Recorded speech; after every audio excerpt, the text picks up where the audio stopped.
Thank y'all for being here. Big win on the road versus number 24 Kansas State.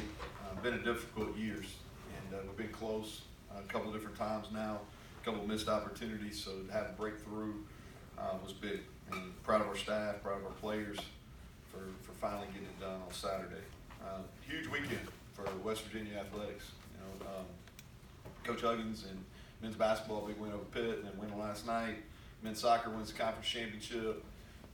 Nikki and her girls won the soccer in the NCAA, winning the first round. So congrats to those teams.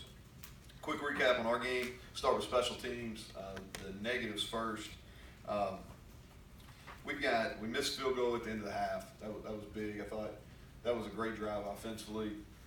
We missed that one, and I think we got to do a better job on our field goal block unit. We really had a chance to affect the field goal there before the half, the one they made, and we didn't get that done.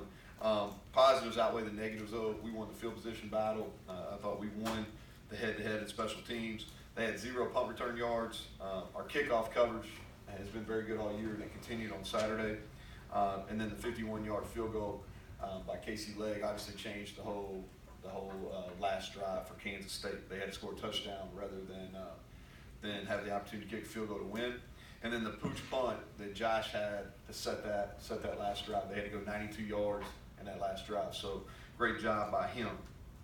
Defensively, the negatives, poor start. It's really 2 weeks in a row. Several big missed opportunities. We had 2 opportunities where balls hit us right in the chest on interceptions that really would have stretched that lead out. We had several sacks and tackles for a loss against Skylar Thompson that we let him get out. And part of that is he's a good player. But we did have some missed opportunities.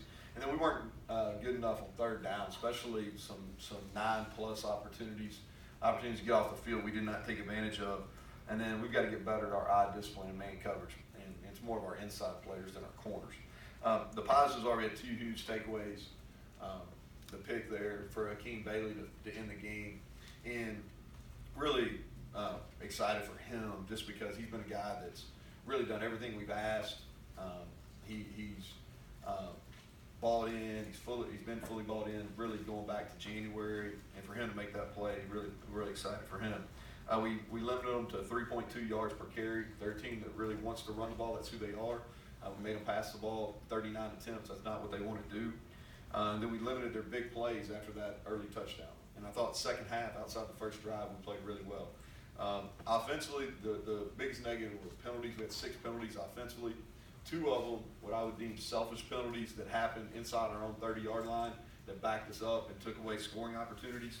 And we didn't take advantage of Norwood's interception. It was a tremendous play by him, and we weren't able to take advantage of that because one of those selfish penalties. And then we had too many negative yardage plays. Some of that's, again, because they're pretty good up front.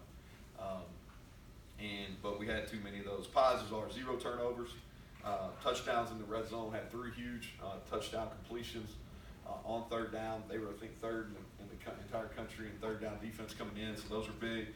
And we had several explosive plays. We won the explosive play battle going away. Some awards, y'all probably don't remember because it's been so long since we won, but we do give out awards when we win.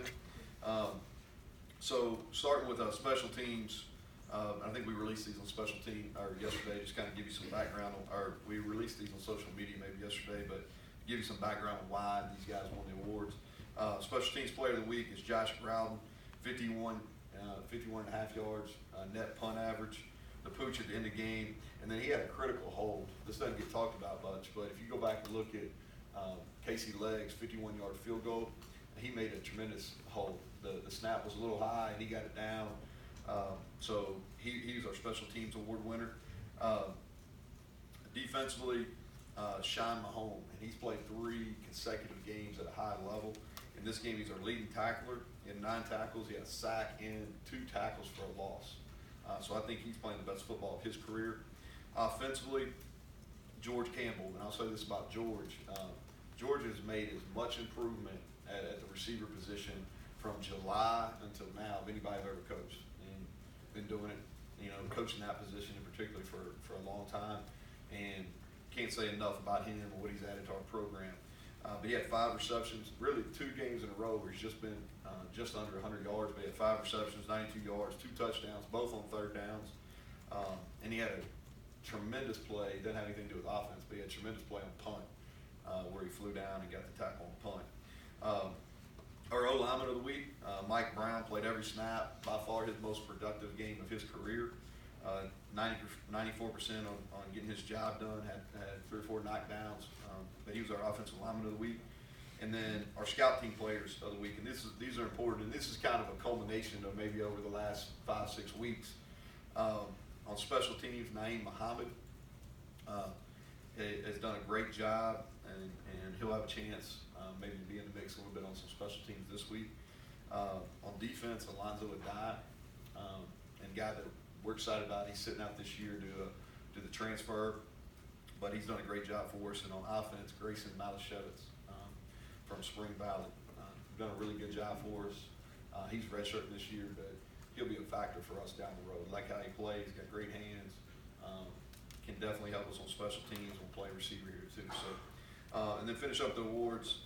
Our juice guy, best guy on the sideline. And our guys have been consistently pretty good at this, so I'm glad that we get to talk about it for a while. But Blaine Scott is our juice guy of the week. He brought it on Saturday.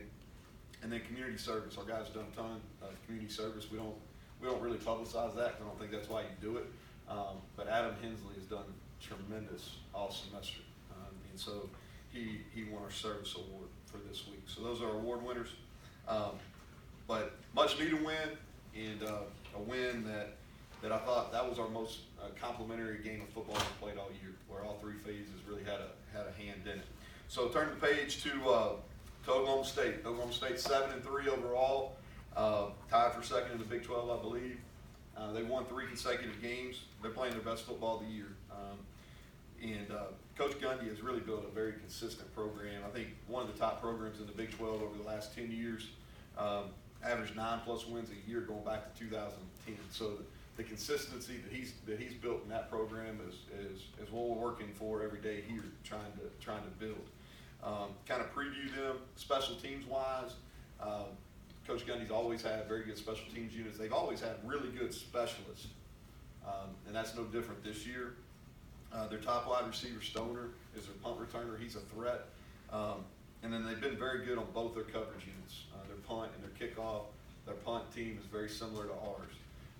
Defensively, they played very well during this 3-game stretch, 3-game winning streak they're on. Been very good against the run the last 3 games in particular, the 3 down front. They've had 13 sacks the last 4 games. They're young on defense. Only start 1 senior. I think they're playing anywhere from 6 to 8 freshmen, sophomores on that side of the ball. Some of those guys are really talented.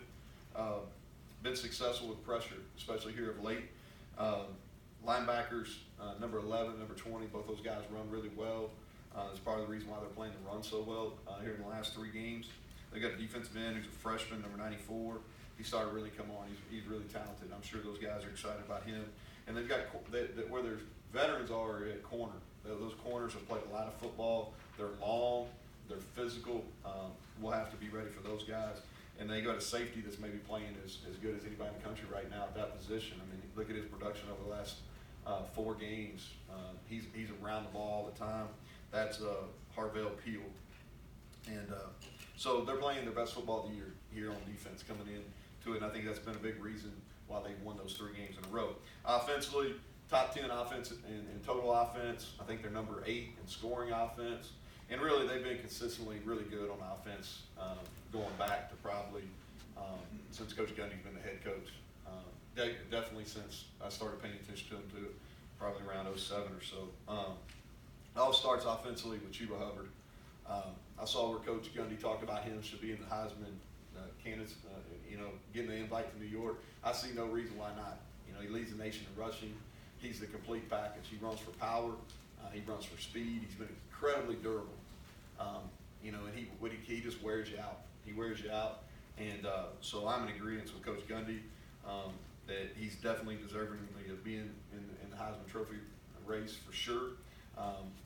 I hope, and I wish him luck. It's not luck on Saturday, and I hope he goes straight to the NFL. So, but he's a heck of a player. The quarterback, Spencer Sanders, is a redshirt freshman, really athletic. He's done a great job leading their offense. They're one of the, I think they, and Mike, you tell me if I'm wrong, I think they lead the entire country in explosive plays. And he's a big reason why that. Why? Because of that. Because you have to defend the entire field. He's got great speed. He's got a quick release. He can throw the deep ball. They've got a couple receivers that can really run. I think Dylan Stoner's their best one. But they've got a couple other guys, Wall, Johnson, some of those guys, or Wolf, Wolf, those guys can really run. And and their offensive line is finally healthy. They've kind of been in and out with different lineups, but I think they're completely healthy coming into our game. So it's going to be a test for us. Maybe as difficult a task as we've had all year offensively. Final home game, senior day for 22 guys, and special day for them and their families. And so we need to redeem ourselves without a question. Last time we were in that stadium for a game, and we did not perform very well. So we owe it to our fans to be ready to play and put a better product on the field. So I hope everybody turns out and supports this team coming off a big win. And at the last home game, won't be back there until September. So with that, open up for questions. Neal, any update on Josh Norwood? Yeah, Josh had surgery this morning, and he'll be out the rest of the year. So he had surgery on collarbone. So should be he'll be completely healed by some point in December, mid-December maybe, but he'll be out for these last couple games. You know, you mentioned senior day. Tough group. I mean, when you're coming in as a new coach, you've known these guys for 11 months. Just your thoughts as you see them go out. Yeah, and I think that senior day is always kind of a tough deal. I think that I'll probably get into the seniors maybe more next week on our final regular season game. But this senior class has been extremely resilient.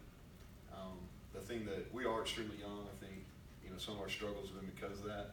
The thing that I really appreciate about this group is a lot of these guys are playing their best football of their career.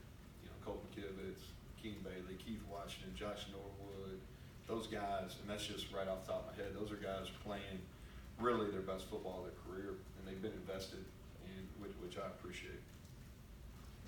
You mentioned George Campbell, what he's done for this team so far, just being one of the older guys in that group. There's a lot of young guys in that. How much has he meant off the field versus all the good that he's done? Calming influence for sure. If you go back, and I told our receiver group this the other day. If you go back and you can go back and look at some of the things I said in the spring, or if you can go back and just look at some of the stuff that y'all got to watch in the spring, think about how far we've come at that position. You know what I mean? Like, we've come a long way. I mean, we're starting to play really quality football there. They're playing better away from the ball. And that's a credit to Xavier Dye. He's done a great job with that group. But also George Campbell's been a really strong, calming influence. And his kind of evolution here during the season, it's kind of mirrored that whole entire room. Really gone from a weakness to a strength.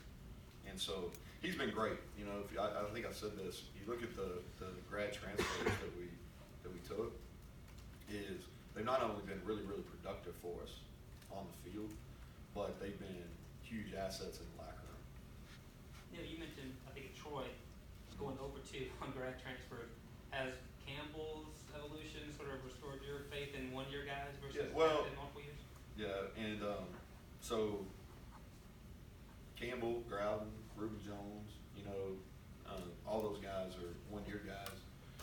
I think what you do is you go back and evaluate. I don't necessarily know if it was about those individuals at Troy. I think it was more about decisions. I need to make better decisions. So when I evaluated what our needs were in the summer and how we could address those through the grad transfer pool, really went with familiarity, all right? And I wanted people, and I think I talked about this maybe early, is I wanted thoughts on these guys from people that there's no doubt that I trusted, firsthand accounts, and the character piece was probably just as big, and what they would do to our locker room was just as big as whether they could help us on the field or not. So I think that was some maturity on my part too. There were holes that we have not seen this season. Was that a Running single? game? Yeah. Running game was? Well, haven't seen since Kansas. I think we had two games where we ran the ball pretty well. Those games back to back, NC State and Kansas. We're getting better up front. Now, by no means have we arrived, but we're getting better. We did a better job of maintaining blocks, a better job than we have. So I think that was a big piece of it. And our running backs ran the ball better too. Okay, they haven't been without fault during this kind of dry spell running the ball. I thought they finished extremely well. We didn't make anybody miss, but we finished with stiff arms and running over people, which is a credit to them. Neal, Mays and Barrett, how much of a difference was that, what you're talking about there, and I don't know, where did things stand with Bryson and Chase? Yeah, so we'll continue with how we started in that game. We started with Chase at center, and Mike played left guard, and then Committer played right guard. And Bryson, he had struggled a little bit. In his defense, it's difficult to play in this league. Like our league, something that doesn't get talked about is we got a lot of odd fronts, but we got a lot of really good nose guards in our league right now. And he went through a stretch there where we played a bunch of really good several good nose guards in a row, and he had some struggles. And he's going to be a good player for us. He's just got to continue to work on his flexibility, his strength, and he'll play some. He'll be in the mix here, finishing up too. He practiced really well last week. But that's how we'll play going into the game on Saturday. Did Chase let you do certain things or get you going in certain directions? Here's what Chase did. I thought Chase did a really good job of. We worked some inside run game there, and I thought he did a really good job with his angles. Thought he did a good job with his communication, especially on third down. You know, outside of one third down where we had a miscommunication, thought we were on people. We got beaten some one-on-ones. This is going to happen when you play against some really good people, especially the Herbert kid that Kansas State has. But I thought he did a nice job communicating. Neal, let's take a positive look and you win these next two games Okay. and qualify for a bowl. It would be, and you're playing Daggy the whole time. That would be his fifth game. Let's worry about that if that happens. How about that? Here's the thing, and I'm not really trying to be a smart aleck on it. I understand the question, and I'll kind of get with that. I haven't mentioned the word bowl in this building until just now, and it's not something I'm really talking about. My message since that debacle in the first half against Missouri is I just want to get better. And I know that's not necessarily what you guys want to hear, but that's been our singular focus. Is I just want to improve as we go. That's the best we played as a football team on Saturday, and so I just want to consistently get better. So we want to get better leading into the game. I want to make sure we put a much better product on the field on Saturday in front of our home fans than we did last time we were in the stadium. But we're really not focused on end of season goals or anything like that. Neal, it seems like we've been hearing Jeffrey Fuller's name for doing positive things a lot more in the last couple of weeks. What have you seen out of him? Yeah, he's played well. 2 weeks in a row. He played well in the second half. He played extremely well against Baylor. Played really well in the second half versus Texas Tech, and then he played 85 snaps. I think I said this after the game. We can't do this all the time, but we basically played that 4 down front and basically only had 5 guys that played the game. And he didn't play 85, he played 82. I'm sorry, but all 5 of those guys played a bunch of snaps. Reese and Bo Stills, Reuben, and Pooler. Those guys played a lot of snaps. He's being active. If he would have he'd have been the defensive player of the week if he could have got Thompson down a couple more times because he was back there a bunch. And you look at his transformation as a player. When he got here, he was 290, 300 pounds, and he's really trimmed his body down.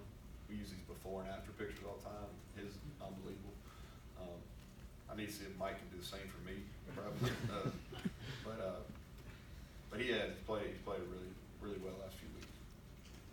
How limited was how limited was Jarrett with the total package just because he hadn't played a lot? How much do you start to expand upon that over the next couple of years? We simple in our game plans just because of where we're at, and how many, we've had some injuries, and we shuffled the O-line around a little bit, and then with all those receivers, we've been shuffling receivers around too, just as far as he's playing inside, he's playing outside. So we've been pretty simple as far as pass game really all year. He's comfortable, he's really into it, he's kind of a football junkie. Dad was a coach. He's a guy that can take a lot. So we really haven't limited because of him. We weren't limited last week because of him, but just kind of some of the other factors around him. Along those lines, Neal, it seemed like he checked a bunch of stuff or looked you to the sideline, maybe more than Austin, maybe all season, I guess. Is that accurate or? We did more. That was more because of some of their defensive alignments than it was maybe the quarterback. But he does have, he has a good knack for, just because he's been around the game, he understands it. You know, you think about it, going back to when his brother played, he's been around the college football locker room for a super long time. And so he does understand the game. We did check more things at the line of scrimmage. So injury-wise, yeah, I didn't go through because we're starting to heal up a little bit. Probably should have. TJ, I think we'll play. I don't think he'll be. He won't probably be at the same point where he was before he got hurt against Baylor as far as how well he's playing. But I don't think he'll be 100%. But he's at a point where he can play. I don't think he'll play the same number of reps that he was playing, but I do think he'll be able to give us something in the game. Anybody else got questions about anybody else? Staley, he's gonna try kicking today, so we'll know more about him as it goes. It's a muscle injury, so you got to be really careful with that. But he is gonna kick today. Anybody else? Anything you saw from Jarrett on a play or two that I know you hold these guys the same standard. Anything, any throws that need to be improved on? Yeah. So a couple things with him. I mean, I thought he played well for a first. I think he's got to play better. I think when you get a chance to talk to him, he'll say the same thing. He missed a couple progressions on third down in the second half, where if he makes them, we extend drives. We had two missed assignments on the last possession where we had the ball with a chance to run out the clock. That he's not necessarily his missed assignments, but he should have fixed them, and he didn't do that. His screen mechanics. Fix them pre-snap? Yeah, people are just lined up wrong. He should have fixed it. Not necessarily his fault, but as the person out there in charge, he should have fixed it. And then his screen mechanics got to be better. You know, so we left some plays out there. He left some plays out there. But I thought he did. That's a tough place to play. You were there. It's loud. They did a good job keeping that noise in there. But I thought overall for a first game, especially on the road, I thought he handled himself well. You know, with the checks, is that stuff that he can have latitude to do, or is that definitely looking over you and seeing what happens? Little both. Okay. Little both. He has. We don't necessarily give him the whole playbook or whatever to check, but he does have some latitude.